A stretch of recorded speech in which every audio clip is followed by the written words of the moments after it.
our channel Fight for Your Dreams. So let's fight with me. I am Amandeep.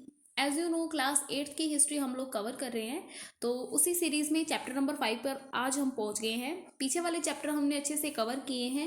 I hope आप सभी को समझ आए होंगे। अगर आप चैनल पर नए हैं और फर्स्ट टाइम ये वीडियो देख रहे हैं तो चैनल को सब्सक्राइब कर ले और पीछे वाले वीडियो को कवर कर लें ताकि आपका कॉन्सेप्ट क्लियर हो जाए। ओके, तो बीच में स्टार्ट करने से क्या है कि आपको समझ नहीं आएगा, है ना। वैसे चैप्टर तो समझ आ ही जाएगा, लेकिन जो पीछे वाला जो कॉन्सेप्ट है उन सब चीज़ों को भी आप कवर कर लें तो बेटर होगा, ठीक है। उसके बाद में हम बिपिन चंद्र स्टार्ट करेंगे जब ये पूरे चैप्टर हमारे कवर हो जाएंगे क्लास 8 के। तो आप बने रहिए और शेयर करते रहिए वीडियो स्टार्ट करने से पहले एक छोटी सी रिक्वेस्ट ये है कि आप वीडियो को पूरा देखा करें, ठीक है। इससे आपका कोई टाइम वेस्ट नहीं होगा, आपको कुछ सीखने को ही मिलेगा, ठीक है। और सब्सक्राइब ज़रूर कर लें चैनल को, क्योंकि बहुत मेहनत लगती है बनाने में वीडियो को। तो आई होप आप समझ रहे हैं। तो स्टार्ट करते हैं। जब जनता बगावत करती है 1857 और उसके बाद, तो इस चैप्टर में हम 1857 की क्रांति को पढ़ेंगे, समझेंगे और उसके बाद में क्या हुआ उन सब चीज़ों को कवर करेंगे। स्टार्ट करते हैं अपने नीतियाँ और लोग कि 1857 की क्रांति की हम बात कर रहे हैं। तो 1857 की क्रांति हुई क्यों थी, उसके पीछे क्या कारण थे। तो पिछले अध्याय में हमने ईस्ट इंडिया कंपनी की नीतियों और जनता पर उसके प्रभावों को पढ़ा था। तो हमने सभी नीतियों को देखा, कैसे उनका किसानों पर प्रभाव पड़ा, कैसे आदिवासियों पर, कैसे आम जनता पर, शिल्पियों पर, जिमींदारों पर कैसे उसका असर पड़ा। तो उन सब के बारे में हमने पढ़ लिया था। इन नीतियों से राजाओं, रानियों, किसानों, जमींदारों, आदिवासियों, सिपाहियों सब पर अलग अलग तरीके से असर पड़ रहे थे।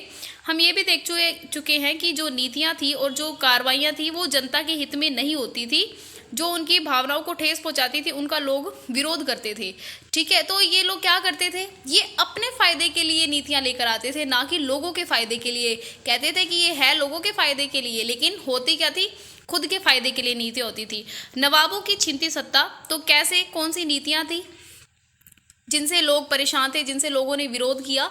तो नवाबों ने क्यों विरोध किया, 18वीं सदी के मध्य से ही राजाओं और नवाबों की ताकत छीनने लगी थी, ठीक है। उनकी सत्ता और सम्मान दोनों खत्म होते जा रहे थे। बहुत सारे दरबारों में रेजिडेंट तैनात कर दिए थे। तो मैंने बताया था रेजिडेंट जो होते हैं वो राजा से ऊपरी स्तर पर होते हैं, ठीक है, और राजा को उसके अधीन रहकर काम करना पड़ता है। तो रेजिडेंट तैनात कर दिए थे। स्थानीय शासकों की स्वतंत्रता घटती जा रही थी। अब ये रेजिडेंट होगा तो क्या होगा, वहाँ के जो शासक होंगे वो अपनी इच्छा से वर्क नहीं कर पाएंगे, ठीक है। उससे क्या होगा, कंपनी का बीच के अंदर इंटरफेयर रहेगा ही। उसकी सेनाओं को भंग कर दिया गया था, तो हम जानते ही है। तो आप मुझे बताइएगा कौन सी संधि शासकों पर थोपी गई थी, ठीक है, जिससे वो सेना नहीं रख पा रहे थे। उनके राजस्व वसूली के अधिकार वह इलाके एक एक करके छीनते जा रहे थे। बहुत सारे स्थानीय शासकों ने अपने हितों की रक्षा करने के लिए कंपनी से बातचीत की कि आप देखिए, आप हमारे भी हितों को समझिए, ठीक है, आप हमारी भी इच्छाओं को मानकर चलिए, ठीक है। ऐसा नहीं है कि हम आपकी बातें सुने, ठीक है। अगर आपने, चलो मान लीजिए कि आपके पास शक्ति है, तो इसका मतलब ये नहीं है कि आप हमारे यहाँ पर आकर शासन कर रहे हैं। तो ये मतलब नहीं होता कि आप हमारे भी प्रॉब्लम से सुनिए।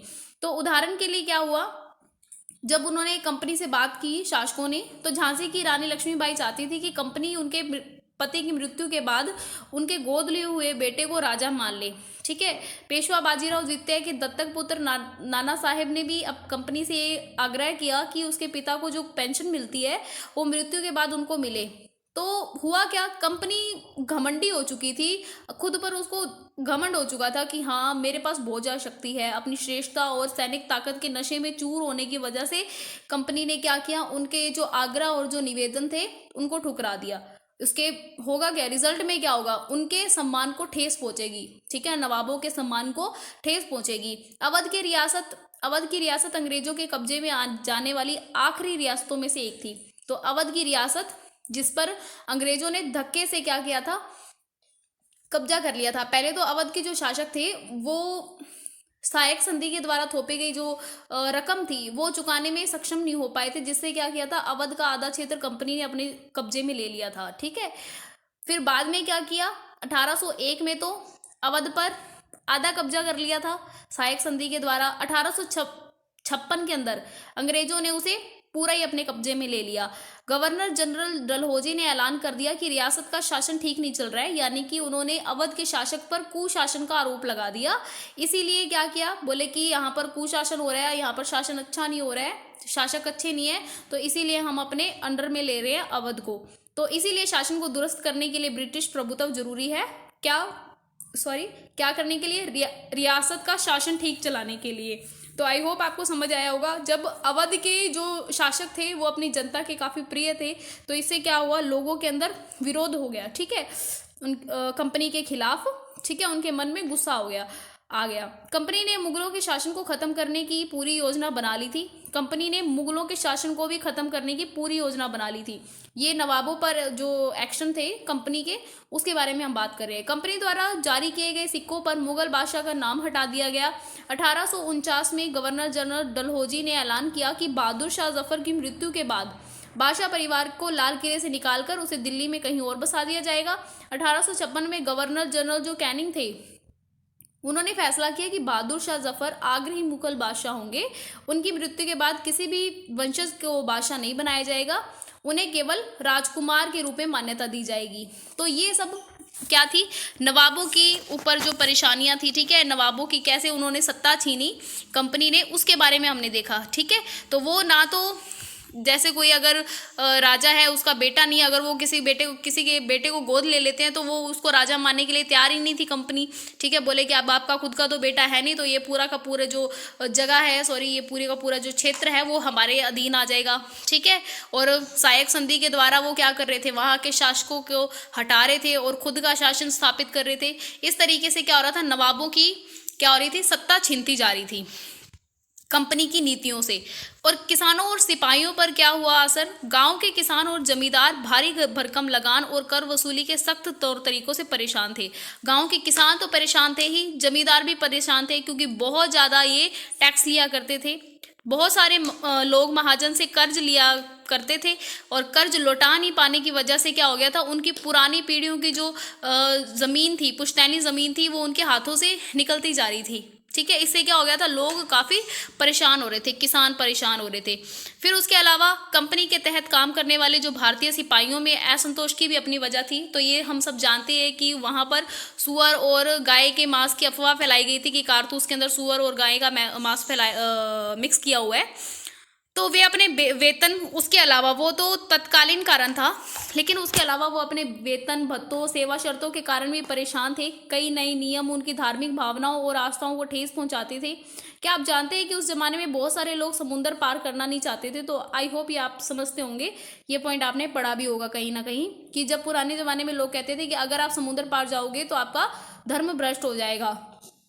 तो उन्हीं लोगों में से आते थे सिपाही बनने के लिए। तो जब 1824 में सिपाहियों को कंपनी की ओर से लड़ने के लिए समुद्र के रास्ते बर्मा जाने का आदेश मिला, तो सिपाहियों ने क्या किया, भारतीय सिपाहियों ने हुक्म मानने से मना कर दिया, क्योंकि भारतीय सिपाहियों को लगता था कि अगर वो समुद्र पार करके दूसरी तरफ जाएंगे तो उनका धर्म भ्रष्ट हो जाएगा। तो वो कह रहे थे कि हम समुद्र के रास्ते से नहीं जाएंगे, हम जमीन के रास्ते से चले जाएंगे। सरकार का हुक्म नहीं मानने की वजह से उनको सख्त सजा दे दी गई, क्योंकि अभी ये मुद्दा खत्म नहीं हुआ था। इसीलिए 1856 में कंपनी ने एक नया कानून बना दिया। इस कानून में साफ लिखा गया कि अगर कोई व्यक्ति कंपनी की सेना में नौकरी करेगा तो उसे जरूरत पड़ने पर समुद्र पार भी जाना पड़ेगा। तो सिपाही गांव की हालत से भी परेशान थे। बहुत सारे सिपाही खुद ही किसान के परिवारों से थे, तो किसानों की दशा से वो खुद भी परेशान होंगे, है ना।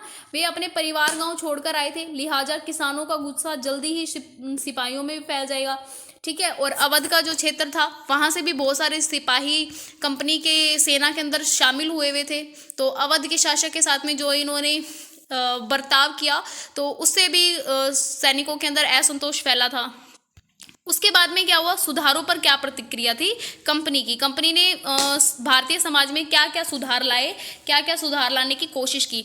अंग्रेजों को लगता था कि भारतीय समाज को सुधारना जरूरी है। सती प्रथा को रोकने और विधवा विवाह को बढ़ावा देने के लिए कानून बनाए गए। तो अंग्रेजी भाषा की शिक्षा को जमकर प्रोत्साहन दिया गया। 1830 के बाद कंपनी ने ईसाई मिशनरियों को खुलकर काम करने और यहाँ तक कि जमीर व संपत्ति जुटाने की भी छूट दे दी थी, ठीक है। 1850 में एक नया कानून बनाया गया, जिसे ईसाई धर्म को अपनाना और आसान हो गया। 1850 के कानून में लिखा गया कि अगर कोई भी व्यक्ति ईसाई धर्म को अपनाता है तो पुरखों की संपत्ति पर उसका क्या हो जाएगा, अधिकार पहले जैसा ही रहेगा, उसकी पुरखों की संपत्ति पर उसका अधिकार जो है पहले जैसा ही रहेगा, ठीक है। यानी कि मतलब कोई उसे छीन नहीं पाएगा, ठीक है। अगर उसने कर्जा लिया हुआ है तो, अगर वो ईसाई धर्म को अपनाता है तो भारतीयों को इससे पता चल गया कि अंग्रेज जो है वो उनके धर्म, उनके रीति रिवाज, उनके परंपरागत जो जीवन शैली है उसको खत्म करना चाहते हैं, ठीक है। आई होप आप समझ रहे होंगे, क्लियर हो रहा होगा आपको कि अंग्रेजों की जो नीतियां हैं वो कैसे केवल किसान राजाओं तक ही नहीं बल्कि सिपाहियों, किसानों और जो आम जनता है उनमें भी क्या हो रहा था, बहुत ज्यादा प्रभाव कर रही थी, ठीक है, प्रभावित कर रही थी लोगों को। तो दूसरी तरफ ऐसे भारतीय भी थे जो कहते थे कि मौजूद सामाजिक व्यवस्था में बदलाव होना चाहिए, तो उनके बारे में हम आगे पढ़ेंगे, सुधारकों के बारे में, ठीक है। आई होप आपने पूरा समझ लिया होगा। जनता भी इन सब बातों को बहुत क्लियरली देखते थे, ठीक है। जिनके बच्चे उसके अंदर सेना के अंदर भर्ती थे, ठीक है, वो भी इन लोगों को, इन चीज़ों को, सब बातों को समझते थे और एक जगह से दूसरी जगह पहुंचाते थे, ठीक है। तो ये बात आपको समझ आ रही होगी, है ना। सैनिक विद्रोह जन विद्रोह बन गया। कैसे सैनिक विद्रोह, जो सैनिक विद्रोह था 1857 का जो विद्रोह स्टार्ट होता है वो सैनिकों द्वारा शुरू करते हैं, सैनिकों द्वारा शुरू किया गया होता है। तो वो सैनिक से विद्रोह से कैसे कैसे धीरे आगे चलता चलता जन विद्रोह बन जाता है, उसके बारे में दिया हुआ है। यद्यपि शासक और प्रजा के बीच संघर्ष कोई अनोखी बात नहीं है, लेकिन कभी कभी ये संघर्ष इतने फैल जाते हैं कि राज्य की सत्ता छिन भिन्न हो जाती है, कि राज्य की जो सत्ता होती है वो पूरी तरीके से खत्म हो जाती है अगर कोई बड़ा संघर्ष हो जाता है। बहुत सारे लोग मानने लगे हैं कि उनका सबका एक शत्रु है। अब देखो, जैसे किसानों की दशा हमने देखी, जमींदारों की देखी, नवाबों की देखी, सैनिकों की देखी, और आम जनता की हमने जो दशा देखी कंपनी की नीतियों के द्वारा, है ना। तो उन सबको ये लगता था कि हमारी सारी परेशानियों की जो जड़ है ना, ये अंग्रेज ही है। इसीलिए वो सारे क्या कहते हैं, हम सबको मिलकर कुछ करना पड़ेगा। इस तरह की स्थिति में हालात अपने हाथ में लेने के लिए लोगों को संगठित होना पड़ता है। उन्हें संचार, पहलकदमी और आत्मविश्वास का परिचय देना पड़ता है। तो हुआ क्या था, भारत के उत्तरी भागों में 1857 में ऐसी स्थिति पैदा हो गई थी कि लोग मिलकर अंग्रेजों के खिलाफ बगावत करने के लिए तैयार हो गए थे। फतेह और शासन के 100 साल बाद, फतेह यानी कि जब बक्सर के युद्ध के अंदर विजय प्राप्त करने के बाद में और शासन के 100 साल बाद में ईस्ट इंडिया कंपनी को एक भारी विद्रोह से जूझना पड़ा। 100 साल तक इन्होंने आराम से शासन किया। 100 साल के शासन के बाद में इनको 1857 में, मई के 1857 में विद्रोह का सामना करना पड़ा। मई 1857 में शुरू हुई थी मेरठ से। इस बगावत ने भारत में कंपनी का अस्तित्व ही खतरे में डाल दिया था। अब देखो, 1857 की क्रांति के बाद में कंपनी का अस्तित्व खत्म हो जाता है, शासन सीधा महारानी विक्टोरिया के अंडर में चला जाता है, ठीक है। समाज के विभिन्न तबकों के असंख्य लोग विद्रोही तेवरों के साथ में उठ खड़े हुए थे, ठीक है। कुछ लोग मानते थे कि 19वीं सदी में उपनिवेशवाद के खिलाफ दुनिया भर में सबसे बड़ा सशस्त्र संघर्ष था ये, ठीक है। तो संघर्ष शुरू होता है मेरठ से लेकर दिल्ली तक।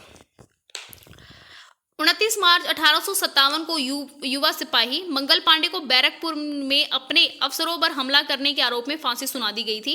चंद दिन के बाद में मेरठ में तैनात कुछ सिपाहियों ने नए कारतूस के साथ फौजी अभ्यास करने से इनकार कर दिया, ठीक है। तो 29 मार्च 1857 को युवा सिपाही मंगल पांडे को बैरकपुर में फांसी पर लटका दिया गया था, ठीक है। तो उसके बाद में क्या सैनिकों के अंदर बहुत ज़्यादा आक्रोश बढ़ गया था, ठीक है। तो ये कहा गया था उस वक्त कि आपके कारतूस जो है उसके अंदर गाय और सूअर का मांस मिला हुआ है। तो गाय के मांस से परहेज करते हैं हमारे हिंदू धर्म के लोग, और सूअर कहीं ना कहीं मुसलमानों से जुड़ा हुआ है। तो उस तरीके से ही सिपाही, दोनों धर्म के सिपाही सैनिक टुकड़ियों में मौजूद थे। तो सिपाहियों को लगता था कि हाँ, उन कारतूसों पर इनका चर्बी चढ़ाई गई है इन जानवरों की, तो वो इन कारतूसों का यूज करते हुए सैनिक अभ्यास नहीं करेंगे। तो 85 सिपाहियों को नौकरी से निकाल दिया गया। उन्हें अपने अफसरों का हुक्म ना मानने के आरोप में 10 साल की सजा सुना दी गई। 9 मई 1857 की ये बात है। मेरठ में तैनात दूसरे सिपाहियों की प्रतिक्रिया बहुत ज्यादा जबरदस्त थी। 10 मई को सिपाहियों ने मेरठ की जेल पर धावा बोल दिया, ठीक है। जिन लोगों को, अब देखो, जिन्होंने कहा था कि हम अभ्यास नहीं करेंगे, उनको तो पकड़ के 85 सिपाहियों को डाल दिया जेल में। तो जो बाकी बाहर थे उन लोगों के अंदर वो उस बात का गुस्सा आया, तो उन लोगों ने क्या किया, 9 मई को उनको जेल में डाला। 10 मई को उन लोगों ने क्या किया, जेल पर धावा बोल दिया और सभी बंदी सिपाहियों को आज़ाद करवा लिया, ठीक है। अंग्रेज अफसरों पर हमला किया और उन्हें मार दिया। उनके बंदूक और जो हथियार थे वो अपने कब्जे में ले लिए।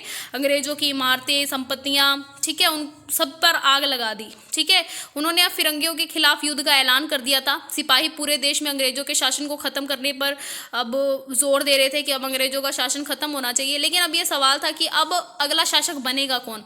अब सिपाहियों ने इस बात का रिजल्ट निकाल दिया था कि अगले जो बादशाह होंगे, वो हमारे जो बादशाह होंगे वो बहादुर शाह जफर होंगे, जिसको कंपनी ने कह दिया था कि बहादुर शाह जफर की मृत्यु के बाद में कोई भी शासक कोई भी उनके वंश से राजा नहीं बनेगा। तो सिपाहियों ने कहा कि अब हम कंपनी की सत्ता को ख़त्म कर देंगे। ख़त्म करने के बाद में हमारे जो राजा होंगे वो बहादुर शाह जफर होंगे। वो काफ़ी बुजुर्ग हो चुके थे बहादुर शाह जफर। मेरठ के कुछ सिपाहियों की एक टोली 10 मई को रात को घोड़ों पर सवार होकर मुंह अंधेरे ही दिल्ली पहुंच गई। जैसे ही उनके आने की खबर फैली, दिल्ली में भी तैनात टुकड़ियों ने बगावत कर दी। यानी कि जो दिल्ली के अंदर टुकड़ियाँ थी, सैनिक टुकड़ियाँ, वो भी उन लोगों के साथ में मिल गई। यहाँ भी अंग्रेज अफसर मारे गए। देसी सिपाहियों ने हथियार और गोला बारूद कब्जे में ले लिया, इमारतों को आग लगा दी। विजय सिपाही जो थे मतलब जिन्होंने आग लगाई थी और हरा दिया था वहाँ की टुकड़ियों को, अंग्रेजी टुकड़ियों को, वो उन्होंने क्या किया, लाल किले की दीवारों के आसपास जमा हो गए। वो बादशाह से मिलने चाहते थे। ठीक है, लाल किले में ही रहते थे बादशाह उस वक्त, तो मिलना चाहते थे। बादशाह अंग्रेजों की भारी ताकत से दो दो हाथ करने के लिए तैयार नहीं थे, लेकिन सिपाही भी अड़े हुए थे।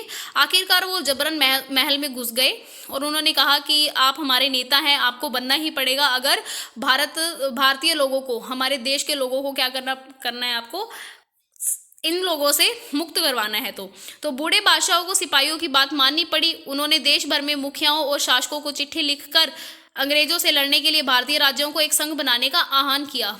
ठीक है, बहादुर शाह के इस एकमात्र कदम के गहरे परिणाम निकले। कैसे? जो बहादुर शाह जफर थे वो हेड थे। ठीक है, पूरे मतलब कि क्योंकि मुगल साम्राज्य काफ़ी बड़े क्षेत्र के अंदर फैला हुआ था। ठीक है, तो उन सभी क्षेत्र के जो शासक थे, जिन क्षेत्रों के अंदर जो फैले हुए थे शासक, उन सभी शासकों को इन्होंने क्या किया, बहादुर शाह जफर ने लेटर लिख दिया। जैसे कि मान लीजिए अपने राष्ट्रपति है, राष्ट्रपति ने सभी राज्यों के गवर्नर को लेटर लिख दिया, उसी तरीके से आप मान लीजिए बहादुर शाह जफर राष्ट्रपति है, उन्होंने सभी गवर्नर को, अपने क्षेत्र के सभी गवर्नर को लेटर लिख दिया कि हमें अंग्रेजों के खिलाफ लड़ाई लड़नी है। तो अंग्रेजों से पहले देश के बहुत बड़े हिस्से पर मुगल साम्राज्य का शासन हुआ करता था। ज़्यादातर छोटे शासक और रजवाड़े मुगल बादशाह के नाम पर अपने इलाके में शासन किया करते थे। इनसे क्या होता था, इनसे इस बात से उनको काफ़ी फायदा होता था स्थानीय शासकों को, कि वो आराम से शासन कर पाते थे। ठीक है, उन पर कोई संधि नहीं थोपी जाती थी। जैसे अंग्रेज थोपते हैं संधि, वैसी ही संधि नहीं थोपी जाती थी। ब्रिटिश शासन के विस्तार से भयभीत ऐसे बहुत सारे शासकों को लगता था कि अगर मुगल बादशाह दोबारा शासन स्थापित कर लेंगे तो मुगल आधिपत्य को दोबारा अपने इलाकों पर शासन बेफिक्र होकर, जो शासक थे उनको लगता था कि अब मुगल शासक के अधीन रहकर हम अपने इलाकों में आराम से शासन चला पाएंगे। जैसे अब मान लीजिए बहादुर शाह जफर ने झांसी रानी को लेटर लिख दिया, बोला कि आपको अंग्रेजों के खिलाफ हम बगावत कर रहे हैं, आप हमारा साथ दीजिए। तो झांसी की रानी पहले से ही परेशान थी अंग्रेजों से, तो झांसी की रानी क्या करेंगी, हाँ कर देंगी। क्यों कर देंगी? कि उनको लगेगा कि चलो हम अपना शासन तो कर पाएंगे, चाहे मुगल बादशाह अगर हेड बनते हैं हमारे तो कोई दिक्कत नहीं है, पर हम अपना शासन तो कर पाएंगे। इस तरीके से अंग्रेजों के अधीन रहकर तो हमें काम नहीं करना पड़ेगा। तो आई होप ये पूरा पॉइंट अब समझ गए होंगे। अंग्रेजों को इस घटना की उम्मीद नहीं थी। उन्हें लगता था कि कारतूसों के मुद्दे पर पैदा हुई उथल पुथल जो है वो कुछ टाइम में शांत हो जाएगी। लेकिन जब बहादुर शाह जफर ने बगावत को अपना समर्थन दे दिया तो ये जो स्थिति थी रातों रात बदल गई, क्योंकि बहुत सारे क्षेत्र के जो नवाब और जो राजा थे वो अंग्रेजों के खिलाफ बगावत करने के लिए तैयार हो गए थे। ठीक है, ऐसा होता है कि जब लोगों को कोई रास्ता दिखाई देना लगता है तो उनके अंदर उत्साह और साहस बढ़ जाता है। तो अब बाकी जो क्षेत्र के जो राजा थे, वहाँ के जो शासक थे, उनको अब रास्ता दिखाई देना लग गया था कि हमारे साथ में हमारे बहादुर शाह जफर हैं, तो अब हम किसी के भी खिलाफ लड़ने के लिए तैयार हैं। तो इससे क्या होगा, उनको आगे बढ़ने की उम्मीद मिली, उनमें आत्मविश्वास आया। ठीक है ना, तो आई होप आपको यहाँ तक आपको समझ आया होगा, बगावत स्टार्ट होने तक आपको समझ आया होगा कि कैसे सैनिकों ने यहाँ पर धावा बोला, कैसे बहादुर शाह जफर को मनाया उन्होंने, कैसे बाकी देशों के क्षेत्रों के अंदर इस बात की भनक लगी कि हमें उनके खिलाफ विद्रोह करना है। तो आई होप ये पूरा पॉइंट समझ आया होगा। बाकी का पॉइंट हम कल कवर करेंगे, अदरवाइज ये वीडियो काफ़ी लंबा हो जाएगा। आप एक बार रिवाइज कर लेना। मिलते हैं एक नए टॉपिक के साथ में, तब तक के लिए बाय, टेक केयर, जय हिंद एंड एक छोटी सी रिक्वेस्ट हो रहा है, अगर कोई मिस्टेक किया मैंने तो उसके लिए आई एम रियली सॉरी। गलतियां करना मानव का स्वभाव है, तो आई होप आप समझते हैं। चलो मिलते हैं नए टॉपिक के साथ में, तब तक के लिए bye, take care and again जय हिंद।